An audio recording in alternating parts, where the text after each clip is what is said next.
Ecuador is a small but incredibly diverse country on the northwest coast of South America. Even for its small size, it left a huge impression on me as a first-time visitor. For this video, I want to take you on a quick tour from the Amazon basin to the dramatic peaks of the Andes, the vast Pacific coastline, and out to the legendary Galapagos Islands. Welcome to Ecuador.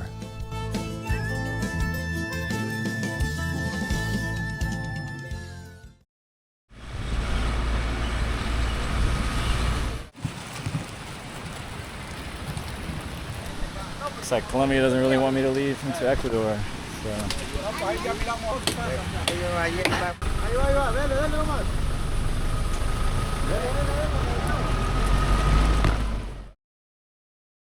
In Ecuador, anti-government protests led by indigenous groups have continued for more than a week.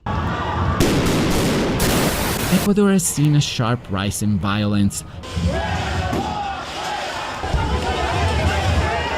Drug gangs have turned the country into a major hub for cocaine, destined to the United States. Before I could even set foot into the country, Ecuador was under a state of emergency, bouncing between level 2 and level 3 travel advisories. Mostly due to internal unrest, violent crime on the coast, and threats to public order, I was forced to pivot away from the main border crossing and head south to the smaller, less trafficked border near the Ecuadorian Amazon.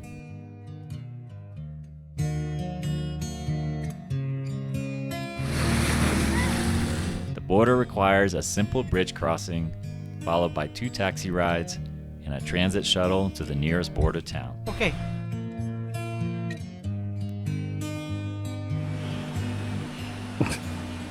I'm here.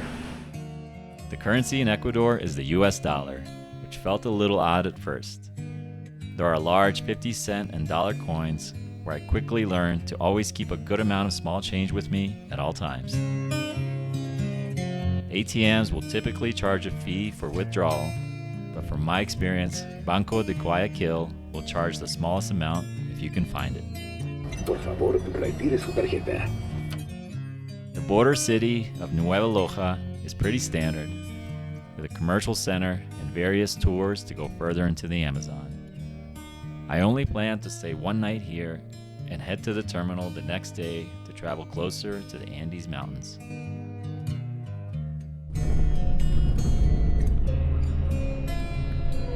The roads are rugged, giving a bit of a nervous laughter with each bridge crossing until we finally reach Tena. This is a small city lying at the tributary of 3 rivers that flow into the Amazon and is rich in biodiversity.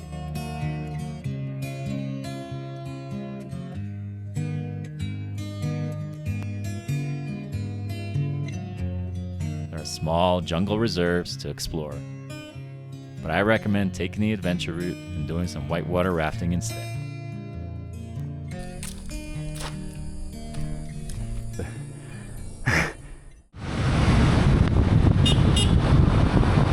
Our little candy van, rafting in the jungle.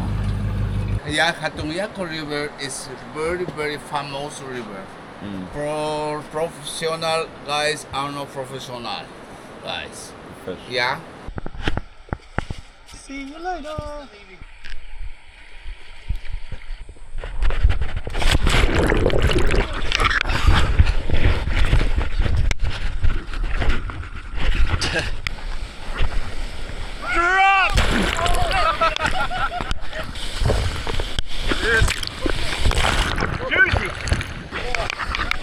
Why are we going right at it?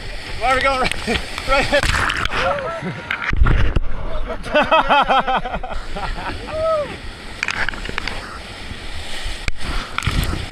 Yeah!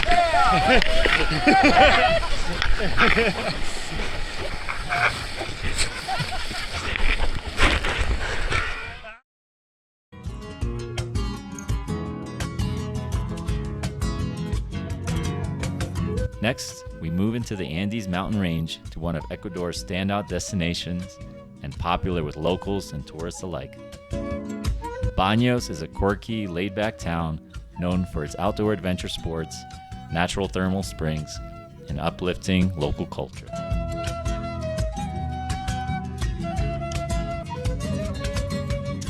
There's a lot to choose from regarding food, accommodation, and nightlife, and the whole town resonates positivity in its own way. Banos sits in a valley with tall hillsides on each end, providing epic views of the nearby volcano and a bunch of structures built at different elevations for photos.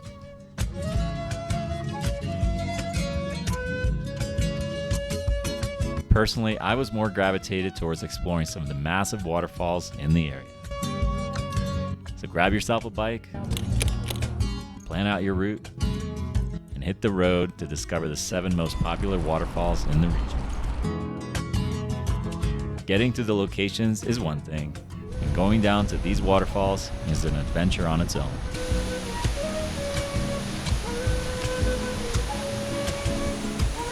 Hola.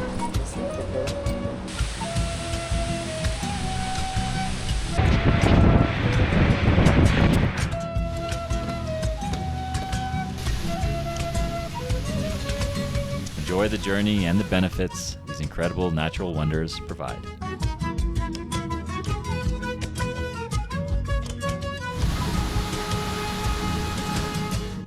The last waterfall on the circuit, called the Papillon del Diablo, is the strongest and most popular. Some scrambling and squeezing through tight passages allows you to stand directly behind the roar of the waterfall and feel the raw power of rushing water.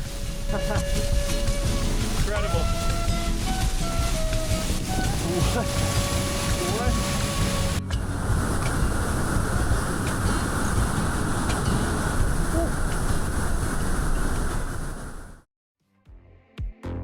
All right, let's talk about Ecuadorian food.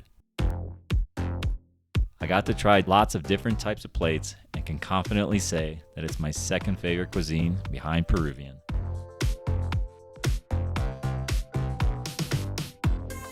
This is more of a condiment, but Ecuador has the sauce. It's usually available tableside, and I'm not entirely sure what's in it, but I was so hooked on the taste that I ended up putting it on just about everything, and the flavors explode. Encebollado is a traditional soup that's deeply loved across the country.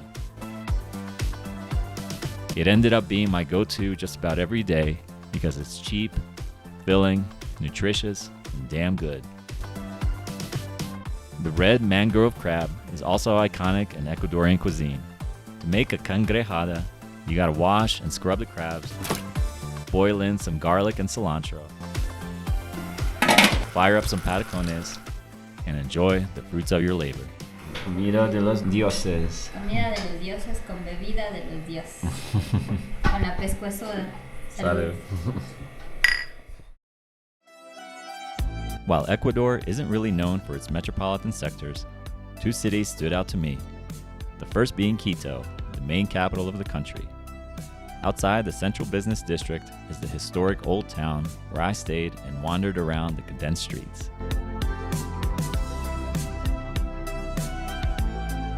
The architecture, parks, and plazas are quite impressive, and there are lots of vendors and musicians around every corner that bring more character and life to the city.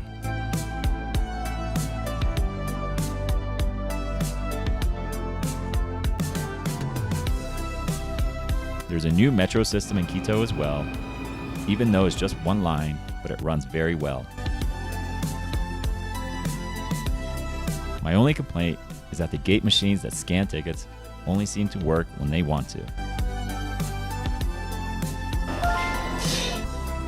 Other alternatives are the bus lines, which are mostly reliable but can sometimes be crowded and a little awkward.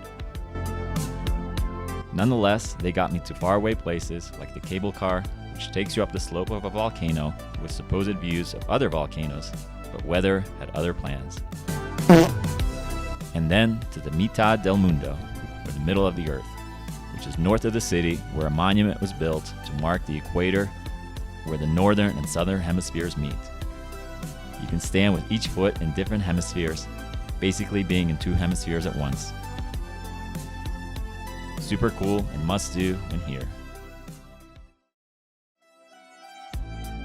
The second city that took me by surprise was Cuenca, which is much further south than Quito and is one of the most eye-catching cities that I've visited.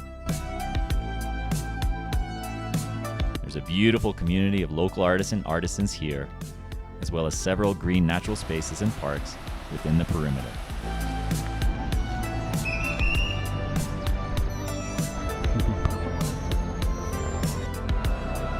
The tram system is sleek and modern, connecting the east and west end of the city and costs $1 to ride.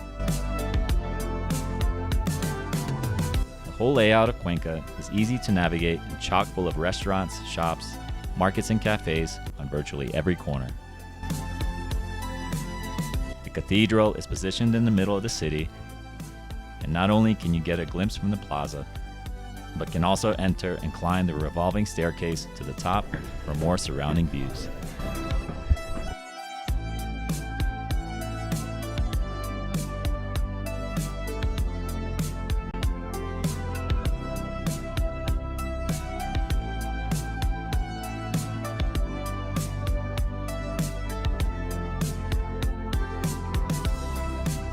To the southwest of the city, there are various hot spring spas, and I can without a doubt recommend this place. Thermal pools, sauna, mudroom, and steam rooms are all included for maximum relaxation.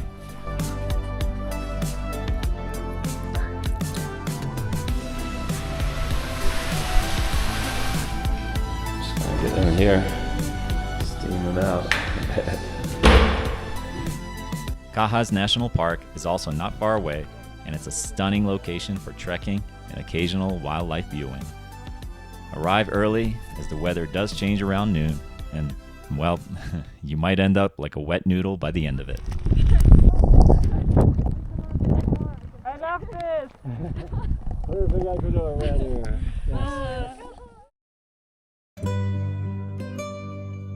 Next, we move on into the interior of the country, where two of the tallest mountains are located, Chimborazo and the iconic Cotopaxi. To get here, I took a transport shuttle from Quito to stay in the valley of Cotopaxi National Park at a place called Secret Garden.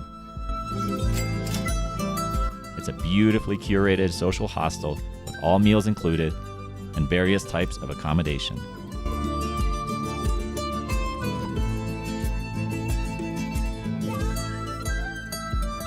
The weather here is unpredictable, but jaw-dropping when it really hits. Unplug, relax, and enjoy the mysticism here.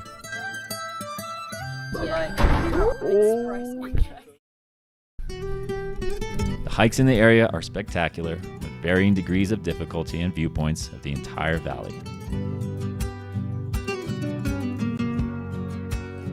Dogs will almost certainly join in on the adventure, as well as a few others. Yeah, we just had some thunder, clap, head back. It is pouring here. Challenging Cotopaxi is no easy feat, as it stands close to 6,000 meters.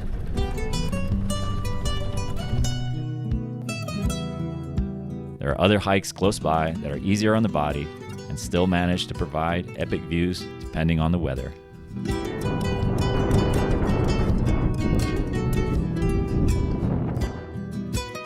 Quilatoa is a popular location as well, with hikes around the perimeter of the crater and occasional races that challenge the local Ecuadorian grit and stamina.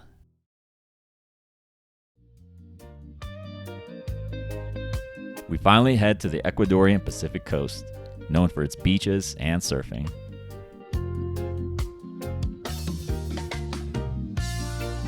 Montanita is the popular coastal town for locals and tourists, mainly for its lively nightlife and laid-back vibe. The town basically blends surf, sun, creativity, and party culture into a unique beach town experience. I was happy to find seafood on the menu again, and man, did it deliver. Ceviche even made a return given the proximity to Peru. The downside of the coast is that gang violence is highly prevalent here, mostly in the northern half, close to Manta. The news wasn't shying away from things happening in the region, and I want to stress how important it is not to get involved with narco-trafficking here. Beyond that, Life here goes on as usual. Locals enjoy time on the beach, dancing, and music is everywhere with some super talented artists.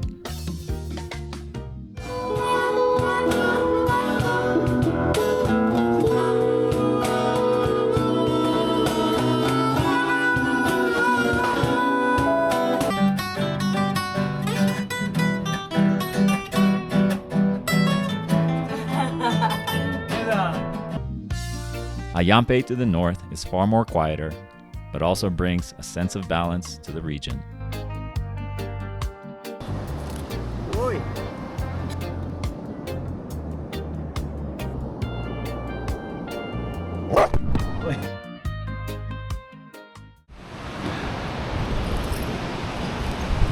Got some crash space here. Have a massive, massive bathroom.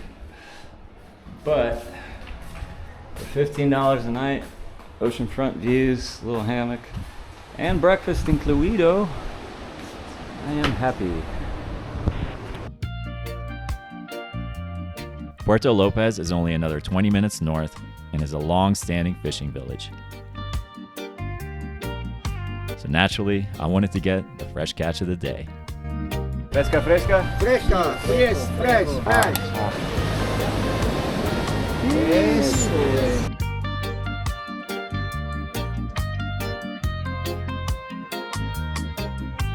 This guy has about $5 worth of shrimp, which is... ¿Cuántas Uno, por favor, sí.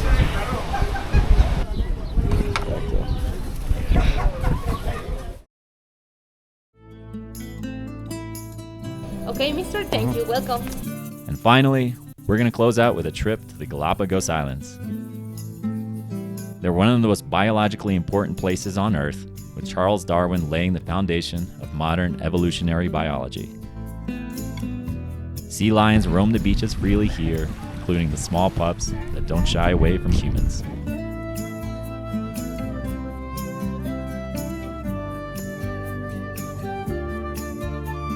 Snorkeling is exceptional here as well, with various marine animals swimming freely near the coastline.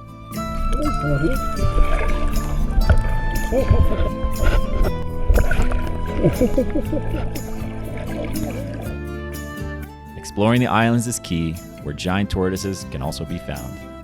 They're solitary, can live up to 100 years, and native to the islands. I recommend trying the scorpionfish here, as it is a delicacy. While venomous, they are perfectly safe to eat when grilled in butter and garlic, and are some of the best fish I had from my travels.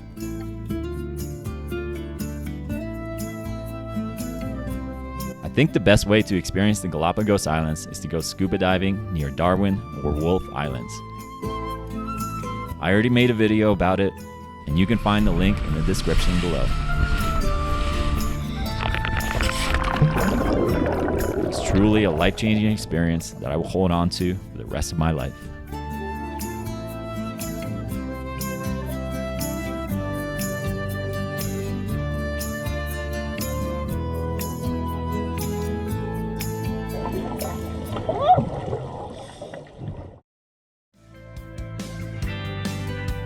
Thank you for watching and traveling with me throughout Ecuador. After my time here, I realized Ecuador isn't just a place you visit, it's a place that stays with you.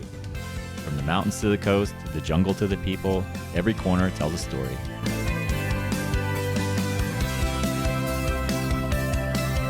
Until next time. Ecuador, gracias por todo. Hasta la próxima.